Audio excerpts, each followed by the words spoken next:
C'est le préfet de l'Aube qui a mis les pieds dans le plat. De 2005 à 2010, la communauté d'agglomération troyenne a passé une convention avec Barberet pour mettre en place une desserte de bus. Une ligne qu'ont emprunté l'an passé 35 000 usagers. Mais les services préfectoraux ont souligné le mois passé que Barberet-Saint-Sulpice ne pouvait plus bénéficier de cette desserte. Cet arrêté précise que le périmètre de transport urbain correspond au périmètre de compétence de la CAT. En clair, qui n'est pas dans la CAT n'a pas les bus. Si la municipalité de Barberet a été surprise par le nouvel arrêté préfectoral, le Grand 3 l'a été tout autant.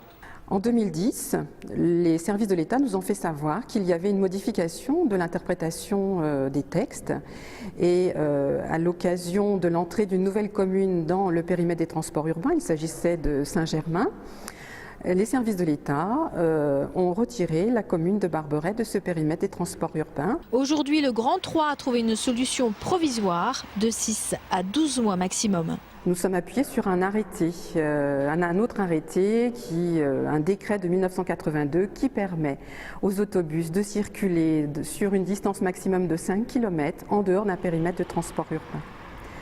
Bien évidemment, cet arrêté, nous l'utilisons ne peut pas être utilisé d'une façon pérenne parce qu'il ne nous permet pas de prélever le versement transport. Un impôt que payent les autres communes, ainsi le Grand 3, entre autres, par équité fiscale, ne peut se satisfaire durablement de cette solution. En outre, le maire de Barberet est mis dans l'embarras. La solution qui semble la plus logique pour régler la situation est bien l'intégration de la commune dans le Grand 3. Mais Barberet s'est engagé par ailleurs et se trouve désormais à faire des choix cornéliens. Une agglomération a des compétences données. La CAT a des compétences précises. La communauté de communes Seine-Melda a d'autres compétences, enfin elle peut avoir les mêmes ou d'autres compétences. Donc à partir de là, il faut faire le tri entre ce qu'il est possible de faire, les conséquences qui seraient celles plus tard de la CAT et les conséquences actuelles, voire plus tard, de l'autre entité. Donc à partir de là, il faut faire le tri. Et au milieu de cela, il y a nos engagements par ailleurs, de différentes manières, de différentes sortes.